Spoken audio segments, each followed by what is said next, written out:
Hello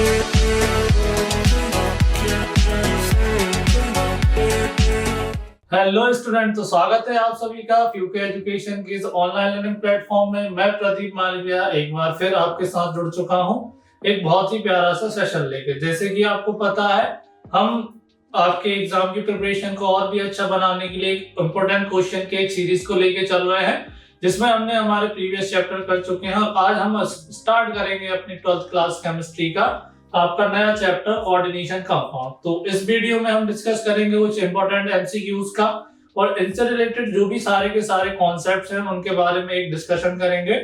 उसके बाद अगली वीडियोस में इससे रिलेटेड हम हमारे जो भी शॉर्ट आंसर और क्वेश्चन लॉन्ग आंसर क्वेश्चन है वो हम डिस्कस करेंगे। और जैसे कि पता है, इस जो पर्टिकुलर ये जो चैप्टर है इसमें जो कॉम्प्लेक्स कंपाउंड है उनके आईयूपीएसी जो नॉमेनक्लेचर है वो जरूर एग्जाम में पूछा जाता है, मतलब वो इम्पोर्टेंट है, वो आपके नेम तो एग्जाम में आते ही आते हैं। तो उनके लिए हम एक अलग से वीडियो लाएंगे जिसमें हम पूरा जो आईयूपीएसी नॉमेनक्लेचर है, उसके रूल्स क्या है, कैसे लिखा जाता है, कैसे क्या है, वो सारा कुछ हम उसमें वीडियो में हम डिस्कशन करेंगे। ठीक है, तो इस वीडियो में हम डिस्कशन करेंगे कुछ इंपॉर्टेंट एमसीक्यूज का। तो चलिए शुरू करते हैं। अब फर्स्ट क्वेश्चन हम हमारा देखते हैं कि पहला क्वेश्चन हमारा क्या है। पहला क्वेश्चन हमारा ये है कि सब double salts are those compound which, मतलब फर्स्ट क्वेश्चन में हमें पूछा गया है कि भाई डबल सॉल्ट के बारे में क्या है, कि डबल सॉल्ट्स क्या होते हैं आपके। ठीक है, तो जब भी हम बात करते हैं मॉलिक्यूलर कंपाउंड्स की, मॉलिक्यूलर कंपाउंड्स क्या होते हैं, जो कि दो या दो से जो डिफरेंट मॉलिक्यूल्स हैं वो एक स्टाइकियोमेट्रिक रेशियो में कंबाइन होकर कंपाउंड का फॉर्मेशन करते हैं, जिन्हें कहते हैं हम मॉलिक्यूलर कंपाउंड्स।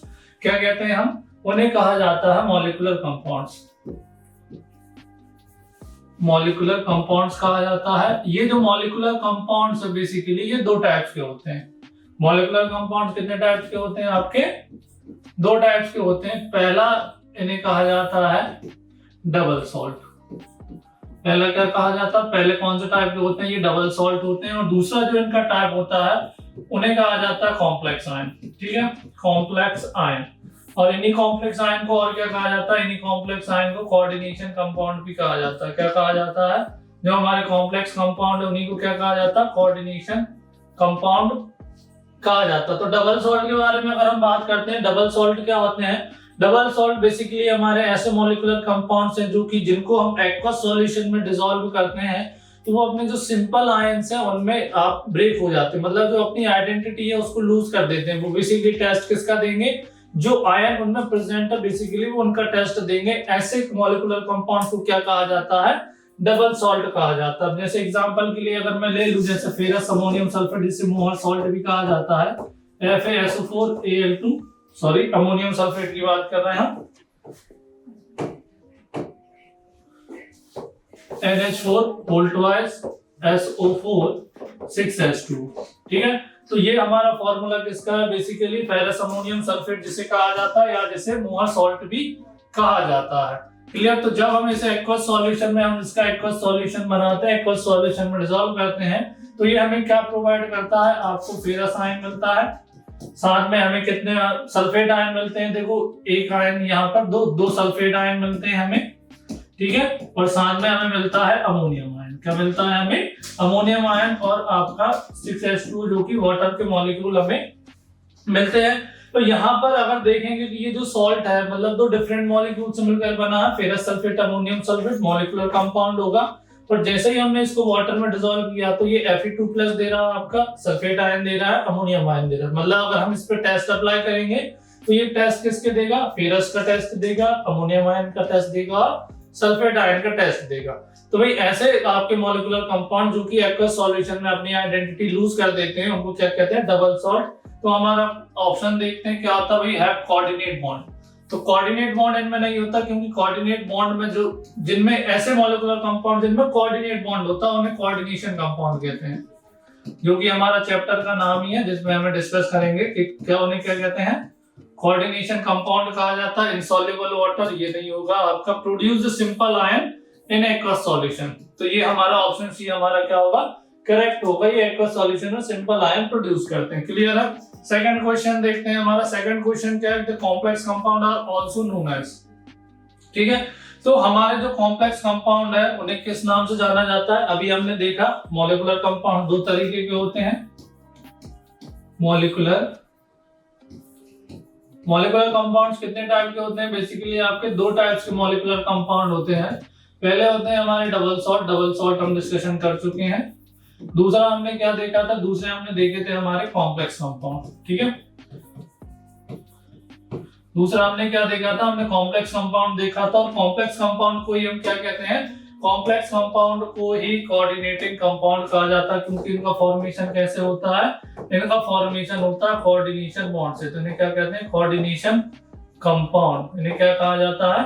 कोऑर्डिनेशन कंपाउंड कहा जाता है। क्लियर है? तो कॉम्प्लेक्स कंपाउंड को किसको और कहा जाता है? आपका कोऑर्डिनेशन कंपाउंड। ऑप्शन ए हमारा करेक्ट आंसर होगा। सिंपल कंपाउंड हमने देख लिया, सिंपल कंपाउंड नहीं होगा। डबल सॉल्ट्स क्या होते हैं उनका डिस्कशन भी हम कर चुके हैं। तो ये तीनों ऑप्शन नहीं होंगे। ऑप्शन कहां का करेक्ट होगा?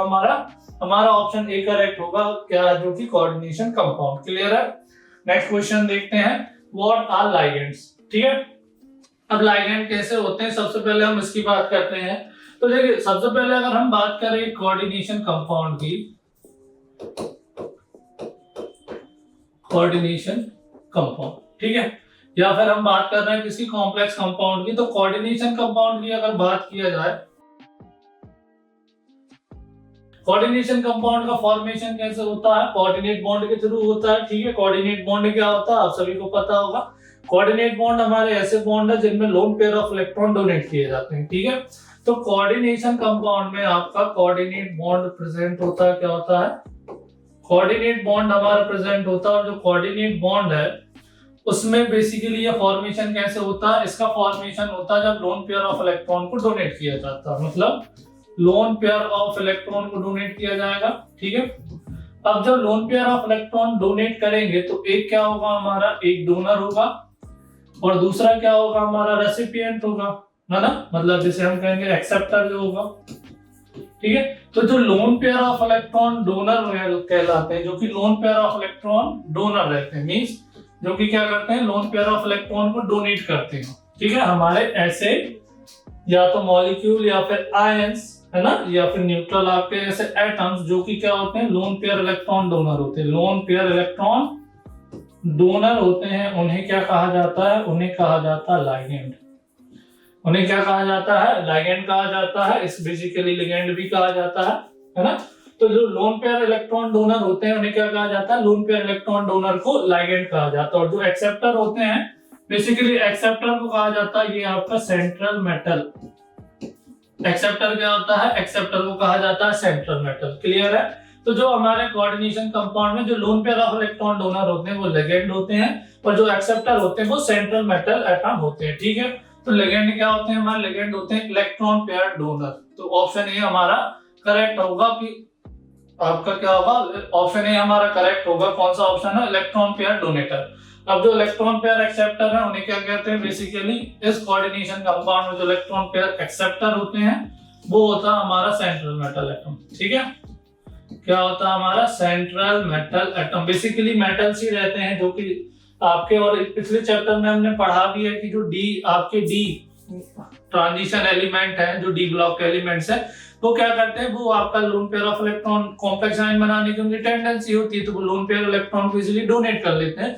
तो मेनली जो कोऑर्डिनेशन कंपाउंड में हमें सेंट्रल मेटल एटम के फॉर्म में हमें डी ब्लॉक के एलिमेंट ही हमें देखने को मिलते हैं। ठीक है, इलेक्ट्रॉन डेफिशिएंट स्पीशीज ये नहीं होगा, इसका करेक्ट आंसर ये नहीं होगा। और डेफिशिएंट है तो फिर लोन पेयर इलेक्ट्रॉन डोनेट कैसे करेगा? तो हमारा जो करेक्ट ऑप्शन है, ऑप्शन होगा ए, लोन पेयर डोनेटर। लिगेंड क्या होते हैं? Lone pair donor. ठीक है, अब देखते हैं ईडीटीए। ईडीटीए क्या है? ईडीटीए आपका एक लिगेंड है ना। ईडीटीए क्या है आपका? ईडीटीए एक लिगेंड है जिसका पूरा नाम क्या होता है? Ethylene diamine tetraacetate. ठीक है, इसका अगर हम नाम देखें, फिर इसकी हम देखें डेंटिसिटी। डेंटिसिटी का बेसिकली ये मतलब रहता है कि कोई भी एक जो लिगेंड है उसमें कितने डोनर एटम प्रेजेंट है वो उसकी डेंटिसिटी होती है। मान लो अगर डेंटिसिटी 2 है तो वो बाइडेंटेट लिगेंड होगा, डेंटिसिटी 3 है तो ट्राइडेंटेट, 4 है तो टेट्राडेंटेट, 5 है तो पेंटाडेंटेट, और 6 है तो हेक्साडेंटेट। अब ये हम देखेंगे कि भाई EDTA में आपके कितने डोनर एटम है, जितने डोनर एटम होंगे वो उतनी उसकी डेंसिटी होगी। तो बेसिकली अगर इसमें हमने एक कॉन्सेप्ट और देखते हैं डेंसिटी का। डेंसिटी क्या होती है? डेंसिटी इक्वल्स होती है आपकी नंबर ऑफ डोनर एटम। ठीक है, नंबर ऑफ डोनर एटम्स कितने हैं उस लिगेंड में, पर्टिकुलर लिगेंड में, वो उसकी डेंसिटी कहलाती है। EDTA क्या होता है? EDTA का नाम देखें, इसका नाम होता है एथिलीन डायमाइन टेट्रा एसीटेट। ठीक है, टेट्रा एसीटेट आयन, ये इसका एथिलीन डायमाइन होता है। अगर हम इसका स्ट्रक्चर देखें तो इसका स्ट्रक्चर कुछ इस तरीके से होता है। ये आपका एथिलीन डायमाइन है, ठीक है, 2 नाइट्रोजन, और इस नाइट्रोजन से 4 एसीटेट आयन जुड़े रहते हैं। देखो O- CH2 C double bond O- और ये आपका यहाँ पर भी एक एसीटेट आयन जुड़ा रहेगा O- CH2 C double bond O-। ठीक है, तो ये जो स्ट्रक्चर है, ये स्ट्रक्चर किसका? Basically EDTA ethylene diamine tetra acetate, ये आपका EDTA है। अगर हम इसमें डोनर एटम की बात करें, डोनर एटम कितने होंगे? देखिए, एक ये नाइट्रोजन है डोनर एटम, क्योंकि इसके पास लोन पेयर ऑफ इलेक्ट्रॉन है। एक ये नाइट्रोजन है डोनर एटम, इसके पास भी लोन पेयर ऑफ इलेक्ट्रॉन है। ऑक्सीजन आपका डोनर एटम है, क्योंकि नेगेटिव चार्ज है। यहाँ पर ये ऑक्सीजन नेगेटिव चार्ज, ये ऑक्सीजन पे भी नेगेटिव चार्ज है, और ये ऑक्सीजन पे भी नेगेटिव चार्ज है। तो ये 4 ऑक्सीजन अपने जो नेगेटिव चार्ज मतलब जो इलेक्ट्रॉन है वो डोनेट कर सकते हैं, और 2 नाइट्रोजन। तो टोटल डोनर एटम किसमें होगा? अगर इसमें हम डोनर एटम की बात करें, इसमें किसकी बात की जाए? डोनर एटम की बात की जाए तो कितने इसमें 4 ऑक्सीजन आपके डोनर एटम है, और कितने हैं 2 आपके नाइट्रोजन डोनर एटम है। ठीक है, तो टोटल डोनर एटम कितने होगा? टोटल डोनर एटम हो गए हमारे 6। तो आपका ये कौन सा लिगेंड होगा? ये हेक्साडाइट्रेट लिगेंड होगा। ठीक है, क्लियर होगा कौन सा डाइट्रेट लिगेंड है? हेक्साडाइट्रेट। अब बढ़ते हैं हमारे नेक्स्ट क्वेश्चन की ओर। अब हमारा क्वेश्चन नंबर 5 है कि जो total number of donor atom attached to central metal atom है उसको किस नाम से जाना जाता है? बेसिकली एक टर्म का डेफिनेशन है, वो क्या कहते हैं? सबसे पहले ऑप्शन देखते हैं डेंसिटी। डेंसिटी अभी हमने समझ चुके हैं। डेंसिटी क्या होती है? बेसिकली डेंसिटी होती है number of donor atom present in a ligand. ठीक है, किसी भी लिगेंड में जो भी नंबर ऑफ डोनर एटम होंगे वो उसकी क्या कहलाएगी? डेंसिटी। अब देखते हैं कोऑर्डिनेशन नंबर। अब कोऑर्डिनेशन नंबर क्या होता है? बेसिकली कोऑर्डिनेशन को नंबर को डिफाइन किया जाता है the total number of donor atom present connected the total number of donor atom attached to central metal atom. मतलब सेंट्रल मेटल एटम से जितने total number of donor atom attach होते हैं वो उसका क्या कहलाता है? कोऑर्डिनेशन नंबर कहलाता है। ठीक है, तो कोऑर्डिनेशन नंबर का क्या होगा? Total number of donor atom attached to central metal. ठीक है, जितने number of donor atom central metal atom से अटैच होंगे वो उसका क्या कहलाएगा? कोऑर्डिनेशन नंबर कहलाएगा। जैसे एग्जांपल से हम समझ सकते हैं इस कंसेप्ट को। एग्जांपल क्या है? एग्जांपल के लिए मैंने मान लिया आपका FeCl6 एक कॉम्प्लेक्स आयन है 4- चार्ज। तो यहाँ पर जो आपका अगर हम बात करें सेंट्रल मेटल एटम की, तो सेंट्रल मेटल अपना आयरन हो गया। ठीक है, सेंट्रल मेटल एटम कौन है? अपना आयरन और साइनाइड का लिगेंड। तो कितने लिगेंड जुड़े हुए हैं इससे? 6 लिगेंड जुड़े हुए हैं आयरन। यहाँ से Fe से कितने लिगेंड जुड़े हुए हैं? 6 लिगेंड जुड़े हुए हैं। तो इसका जो कोऑर्डिनेशन नंबर है कितना हो जाएगा? 6 हो जाएगा। ठीक है, क्लियर है।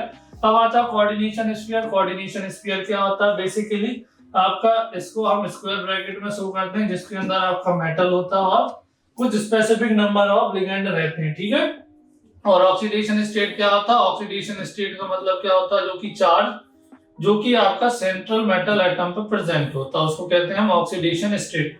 तो इस क्वेश्चन का करेक्ट आंसर क्या होगा? इस क्वेश्चन का करेक्ट आंसर होगा आपका कोऑर्डिनेशन नंबर, क्योंकि यही हमें बता रहा कि number of donor atom attached to central metal atom वही क्या कहलाता है? आपका कोऑर्डिनेशन नंबर कहलाता है। क्लियर है। अब बढ़ते हैं देखिए नेक्स्ट क्वेश्चन को। नेक्स्ट क्वेश्चन क्या है? इसमें हमें ऑक्सीडेशन स्टेट निकालनी है। जो हमारा मेटल एटम है सेंट्रल मेटल, उसकी ऑक्सीडेशन स्टेट कैसे निकालते हैं चलिए देखते हैं। तो ऑक्सीडेशन स्टेट निकालने के लिए सबसे पहले देख लेते हैं भाई कोई आपका चार्ज स्पीशीज तो नहीं है। तो यहाँ पर जो पूरा का पूरा मॉलिक्यूल है हमें न्यूट्रल दिखाई दे रहा है, तो इसकी जो टोटल ऑक्सीडेशन स्टेट हम कितनी लेंगे? 0 लेंगे, है ना। अब ये टोटल ऑक्सीडेशन स्टेट किसके इक्वल होती है? बेसिकली अलजेब्रिक सम होता है, जितने भी सारे एलिमेंट है उनकी ऑक्सीडेशन स्टेट के सम के इक्वल होता है, ठीक है। मतलब ये जो है इसमें oxidation state of potassium plus oxidation state of iron plus oxidation state of cyanide के इक्वल होगा, ठीक है। तो यहाँ पर देखते हैं ऑक्सीडेशन पोटेशियम की कितनी है, +1 होती है, ठीक है। कितने पोटेशियम है? 4।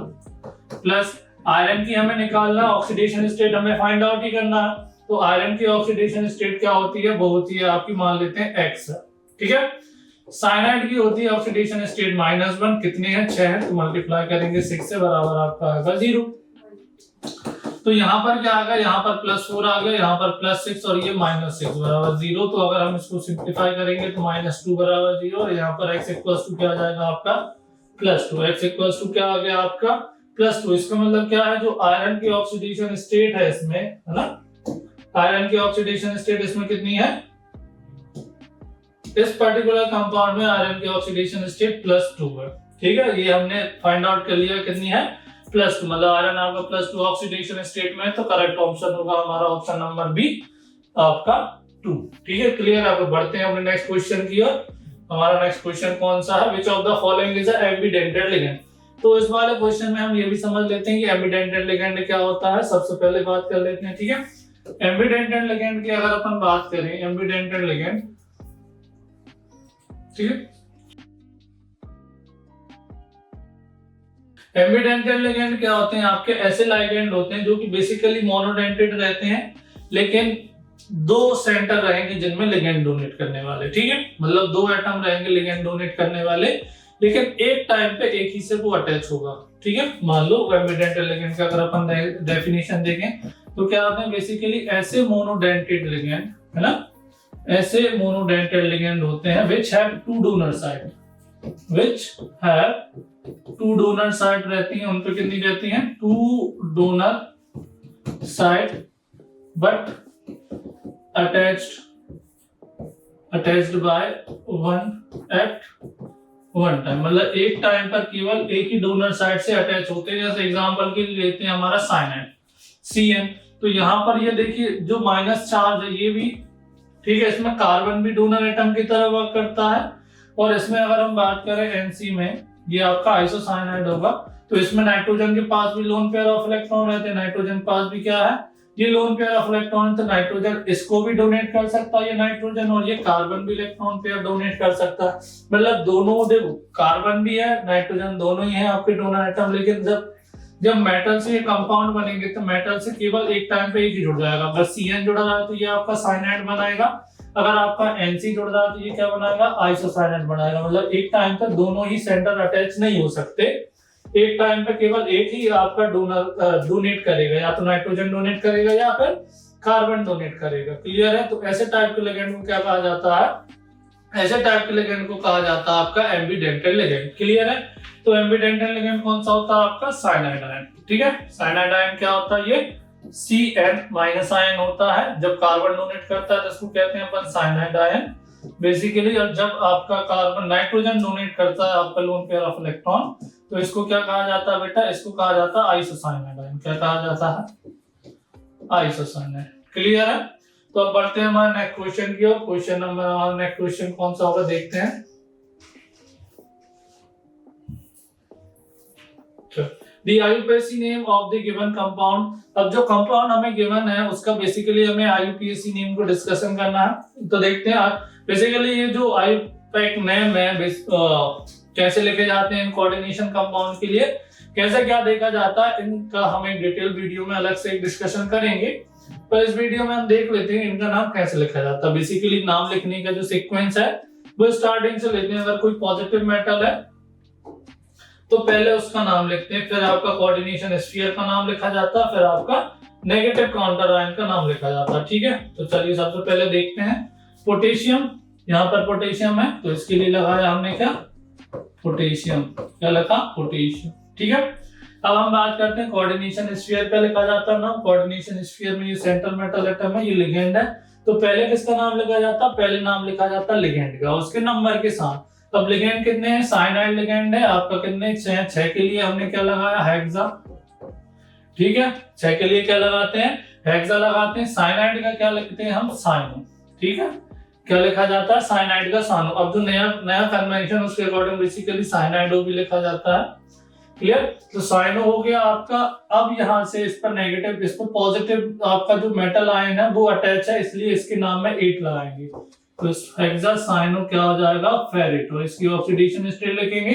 अभी हमने पिछले क्वेश्चन में इसकी ऑक्सीडेशन स्टेट निकाली है। इस कंपाउंड में इसकी ऑक्सीडेशन स्टेट कितनी थी, +2। और ऑक्सीडेशन स्टेट को हमेशा रोमन नंबर में लिखा जाता है। जिसकी ऑक्सीडेशन स्टेट 2 थी तो हमने 2 लिख दिया। तो हमारा नाम क्या हुआ, हमारा नाम हुआ पोटेशियम हेक्सासाइनोफेरेट सेकंड। क्लियर है, क्या है आपका नाम, पोटेशियम हेक्सासाइनोफेरेट सेकंड। तो हमारा ऑप्शन कहाँ का सही होगा, हमारा ऑप्शन सही होगा option number B, potassium hexacyanoferrate. Clear है। तो अब देखते हैं हमारा नेक्स्ट क्वेश्चन। नेक्स्ट क्वेश्चन क्या है आपका, according to the Werner's theory a complex compound है। ठीक है, क्लियर है।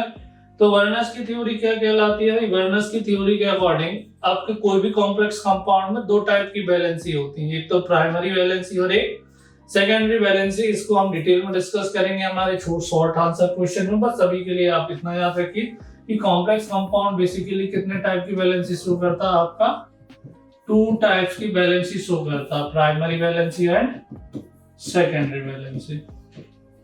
Primary and secondary valency. Primary valency ionizable, non ionizable, इन दोनों को ऐसी वैलेंसी भी कहा जाता है। तो बेसिकली कौन टाइप्स की वैलेंसी शो करता है, ये 2 टाइप्स की वैलेंसी शो करता है। क्लियर है। अब जो वर्नर्स की थ्योरी क्या है उसको बेसिकली हम डिटेल में डिस्कस करेंगे। हमारा जो नेक्स्ट आपका शॉर्ट आंसर क्वेश्चन है हम उसको डिटेल में डिस्कस करेंगे। क्लियर है।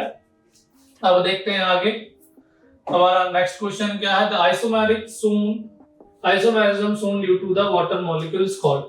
तो वाटर मॉलिक्यूल की बात करें या फिर हम सॉल्वेंट मॉलिक्यूल की बात करें तो भाई आपका एक ऐसा आइसोमेरिज्म जिसमें जो number of solvent molecules as a ligand और एज अ आपका कंपाउंड, मतलब जो कि फ्री स्टेट में रहते हैं, है ना, आउटसाइड द स्फीयर की बात कर लेते हैं, कोऑर्डिनेशन स्फीयर की, या फिर इनसाइड द कोऑर्डिनेशन। अगर इनसाइड द कोऑर्डिनेशन स्फीयर रहेंगे तो क्या कहेंगे, बेसिकली वो आपके लिगेंड की तरह वर्क करेंगे। और आइसो मतलब आउटसाइड दी अगर कोऑर्डिनेशन स्फीयर वो है तो वो एज अ फ्री स्टेट में वो रहेंगे। तो उनकी जब वो नंबर में डिफरेंस आता है तो उस टाइप की आइसोमेरिज्म को क्या कहते हैं, सॉल्वेट या फिर हाइड्रेशन आइसोमेरिज्म क्या कहलाते हैं, बेटा हाइड्रेशन आइसोमेरिज्म क्या कहलाते हैं। और इसको हम सॉल्वेट आइसोमेरिज्म भी कहते हैं, क्या कहते हैं, सॉल्वेट आइसोमेरिज्म। ठीक है, बाकी जो आइसोमेरिज्म के टाइप है वो भी हम डिटेल में डिस्कस कर लेते हैं, यहाँ पे थोड़ा ब्रीफ ले लेते हैं उनका। तो देखो सॉल्वेट आइसोमेरिज्म का अगर एग्जांपल देखें, अगर मैं बात करूं COH2O6 यहाँ पर Cl3, ठीक है, ये है आपका एक कंपाउंड। यहाँ पर 6 वाटर के मॉलिक्यूल के यहाँ बेसिकली लिगेंड की तरह वर्क कर रहे हैं। अगर एक वाटर मॉलिक्यूल ऐसा ये फ्रीली स्टेट में आ जाए, मतलब आपका एक Cl आयन अंदर रहे, COH2O कोबाल्ट H2O6, एक Cl अंदर आ गया, यहाँ पर 2 Cl बचे और एक वाटर का मॉलिक्यूल क्या हो गया, बाहर। अब ये जो वाटर का मॉलिक्यूल ये बाहर है, ये कैसा बेटा, फ्री स्टेट में। कैसा है, ये फ्री स्टेट में वाटर ऑफ क्रिस्टलाइजेशन के फॉर्म में है। अब यहाँ पर अगर हम लिगेंड के फॉर्म में देखें तो पहले इस कंपाउंड में देखो मॉलिक्यूलर फॉर्मूला तभी दोनों का सेम ही है, पर यहाँ ऊपर देखोगे तो आप 6 वाटर के लिगेंड आपके लिगेंड की तरह वर्क कर रहे थे वाटर मॉलिक्यूल, ये यहाँ पर कितने हैं, 5 बचेंगे। यहाँ पर कितने आपके लिगेंड होंगे, यहाँ पर आपके, क्योंकि एक जो वाटर का मॉलिक्यूल है वो बेसिकली आपका बाहर हो गया। ठीक है, तो यहाँ पर वाटर के मॉलिक्यूल 5 वाटर के मॉलिक्यूल आपके लिगेंड की तरह वर्क करेंगे और एक क्या है आपका फ्री स्टेट में चला गया। इस टाइप की आइसोमेरिज्म को क्या कहेंगे हम, हाइड्रेट आइसोमेरिज्म कहते हैं या फिर सॉल्वेट आइसोमेरिज्म कहते हैं। क्लियर है। अब दूसरा आता है आयोनाइजेशन आइसोमेरिज्म। आयोनाइजेशन आइसोमेरिज्म का मतलब क्या होता है, इसका मतलब ये है कि भाई ऐसे कंपाउंड इनका केमिकल फार्मूला क्या है, सिमिलर सा। ठीक है, केमिकल फार्मूला लगभग क्या है आपका सिमिलर सा है, लेकिन होता क्या है एक्चुअल में कि जो आयंस है आउटसाइड दी कोऑर्डिनेशन स्फीयर और इनसाइड दी कोऑर्डिनेशन स्फीयर वो दोनों चेंज हो जाते हैं। वो दोनों क्या हो जाते हैं आपके, चेंज हो जाते हैं। जैसे एग्जांपल के लिए अगर मैं बात करूं, जैसे देखो Pt NH3 Cl2 आपका SO4। ठीक है, क्लियर है। ये है, अगर मान लो ऐसा हुआ कि अब ये जो सल्फेट आयन है वो अंदर आ जाए, CONH3 4, ठीक है। सल्फेट आयन अंदर आ गया और यहाँ पर क्लोरीन के अंदर 2 बाहर चले जाएंगे, ठीक है। तो इस टाइप की जो आइसोमेरिज्म होगी, आयंस में एक्सचेंज हो गया, तो इस टाइप की आइसोमेरिज्म को क्या कहेंगे हम, आयनाइजेशन आइसोमेरिज्म। लिंकेज आइसोमेरिज्म किन में प्रेजेंट होती है, जिनमें आपके एम्बिडेंटेड लिगेंड रहते हैं। मान लो कोई भी एग्जांपल ले लिया, बस हमें ये समझना है कि होता क्या है, इसमें आयन का एक्सचेंज हो जाता है, ये यहाँ पर चला जाता है और ये वाला यहाँ पर आ जाता है। इस टाइप की आइसोमेरिज्म आयनाइजेशन आइसोमेरिज्म होगी। और एम्बिडेंटेड लिगेंड में जब पॉइंट ऑफ अटैचमेंट चेंज हो जाता है, जैसे अभी हमने समझा, अगर आपका मेटल कार्बन से जुड़ा है पहले कंपाउंड में और दूसरे कंपाउंड में मान लो ये नाइट्रोजन से अटैच हो गया, तो आइसोसाइनाइड वाले फॉर्म में मॉलिक्यूलर फार्मूला दोनों का सेम रहेगा, लेकिन पॉइंट ऑफ अटैचमेंट चेंज हो गया लिगेंड से। तो इस टाइप के आइसोमेरिज्म को क्या कहेंगे, इस टाइप के आइसोमेरिज्म को लिंकेज आइसोमेरिज्म कहा जाता है। क्लियर है? चलिए बढ़ते हैं हमारे नेक्स्ट क्वेश्चन की ओर। क्वेश्चन नंबर हमारा 11। बैलेंस बॉन्ड थ्योरी के अकॉर्डिंग देखते हैं तो जो NiCO4 का शेप है वो बेसिकली होता क्या है, उसके बारे में थोड़ा हम बात कर लेते हैं, ठीक है। तो निकेल पहले देख लेते हैं, निकेल क्या है आपका। निकेल का जो एटॉमिक नंबर होता है 28 होता है, इसका इलेक्ट्रॉनिक कॉन्फ़िगरेशन 3d8 4s2। कितना होता है, 3d8 4s2 होता है। अब यहाँ पर निकेल की ऑक्सीडेशन स्टेट 0 है, ठीक है। तो ये क्या होगा बेसिकली, ये देखो डी में जो डी ऑर्बिटल है उसमें कितने इलेक्ट्रॉन, 8, और एस में कितने हैं, 2, और आपका ये जो पी वाला ऑर्बिटल रहेगा वो क्या रहेगा, वैकेंट रहेगा। ये आपका 3d ऑर्बिटल्स है, ये 4s और ये 4p, ये क्या है, वैकेंट है। क्लियर है? अगर हम इसमें इलेक्ट्रॉन फिलिंग देखें तो इलेक्ट्रॉन फिलिंग कैसे होगी, बेसिकली अगर नॉर्मल स्टेट की बात कर रहे हैं तो 8 इलेक्ट्रॉन 1 2 3 4 5 6 7 एंड 8। क्लियर है? इसमें 2 इलेक्ट्रॉन है और ये आपका वैकेंट है। तो जैसे ही आपका CO इसको अप्रोच करेगा, ठीक है, ये कौन सा आपका लिगेंड है, बेसिकली कार्बोनिल लिगेंड है। तो जब CO इसको अप्रोच करेगा, ये क्या है, बेसिकली स्ट्रॉन्ग फील्ड लिगेंड है। कैसा है, स्ट्रॉन्ग फील्ड लिगेंड है। अब स्ट्रॉन्ग फील्ड लिगेंड के कारण इसमें इलेक्ट्रॉन की पेयरिंग हो जाएगी। अब ये 2 इलेक्ट्रॉन है ना, ये यहाँ आके क्या हो जाएंगे, बेसिकली पेयर हो जाएंगे। तो होगा क्या, होगा ये कि जो D के 5 ऑर्बिटल है, ये 4s आपका वैकेंट हो जाएगा और 4p भी आपका, यहाँ पर निकेल का जो 4p ऑर्बिटल है वो भी क्या रहेगा, आपका वैकेंट रहेगा। क्लियर है? तो देखो ये 1 2 3 4 5 6 7 8 9 10, ठीक है।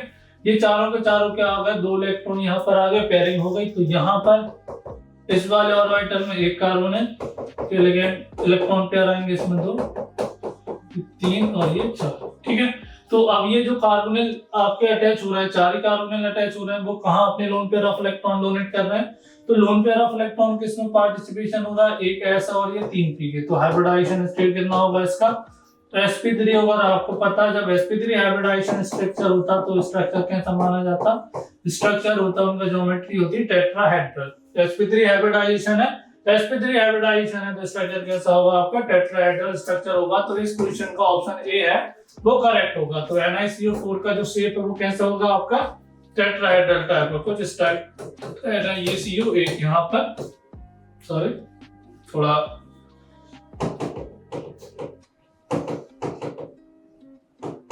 यहाँ बना के देखते हैं, ठीक।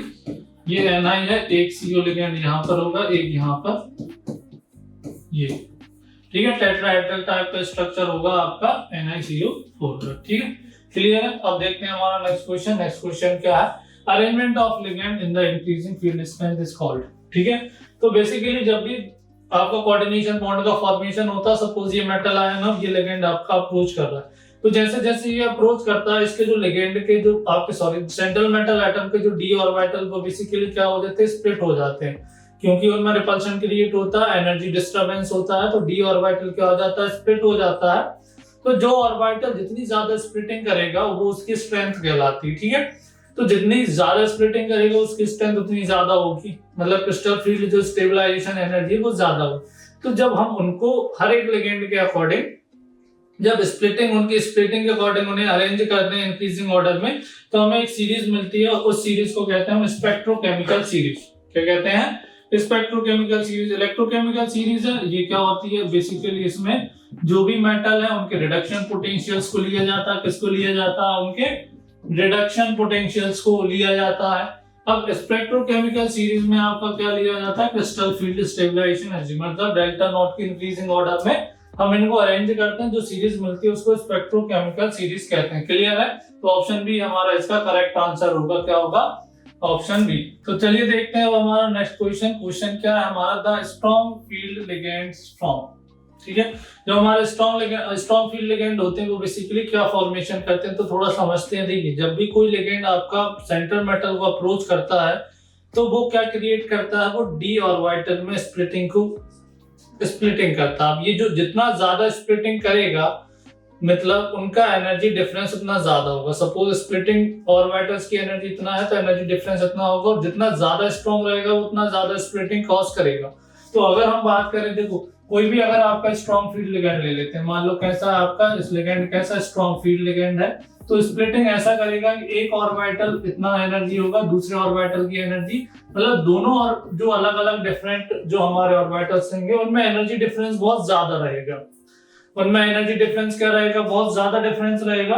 तो बेसिकली ऐसे जब डिफरेंस होगा तो जब इनमें जो इलेक्ट्रॉन पेयर्ड होंगे, इलेक्ट्रॉन जब आपकी पेयरिंग होगी तो एनर्जी डिफरेंस बहुत ज्यादा है, तो इलेक्ट्रॉन इतना ज्यादा एनर्जी पे ना जाके वो यहीं से यहीं पेयर होने लगता है। ठीक है, यहीं के यहीं पेयर हो जाता है, जिससे सारे इलेक्ट्रॉन की पेयरिंग हो जाती है, और सारे इलेक्ट्रॉन की पेयरिंग होने के कारण इनकी जो स्पिन मल्टीप्लिसिटी है, क्या है, इनकी जो स्पिन मल्टीप्लिसिटी है वो क्या हो जाती है, कम हो जाती है। और ऐसे कॉम्प्लेक्सेस को क्या कहते हैं हम, ऐसे कॉम्प्लेक्सेस जिनका स्पिन कम हो गया हमको क्या कहते हैं, लो स्पिन कॉम्प्लेक्सेस। ठीक है, तो जो हमारे स्ट्रॉन्ग फील्ड लिगेंड है वो क्या बनाते हैं, आपके लो स्पिन कॉम्प्लेक्सेस बनाते हैं, जिससे क्या होता है, क्योंकि ये जो स्प्लिटिंग है वो ज्यादा कॉज करते हैं। ठीक है, ज्यादा कॉज करेंगे तो हमारे इलेक्ट्रॉन यहीं पेयर्ड हो जाएंगे, इसलिए क्या होगा, आपका ये लो स्पिन कॉम्प्लेक्सेस बनाते हैं। क्लियर है?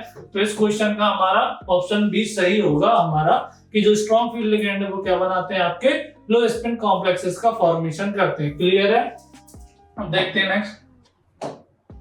तो आई होप आपको हमारा ये सेशन पसंद आया होगा। अगर आपको ये सेशन अच्छा लगा हो तो हमारी वीडियो को लाइक करें, शेयर करें, सब्सक्राइब करें, और हमारे साथ ऐसे जुड़े रहिएगा, क्योंकि हम इस चैप्टर में अभी और भी वीडियोस लाने वाले हैं, जिसमें हमारा एक जो मोस्ट इंपोर्टेंट टॉपिक होगा IUPAC नोमेनक्लेचर का, वो हम डिस्कस करेंगे। साथ ही इन वीडियो को अपने दोस्तों के साथ भी शेयर करिए, ताकि उनकी बोर्ड एग्जामिनेशन की प्रिपरेशन भी अच्छी हो सके। Thank you.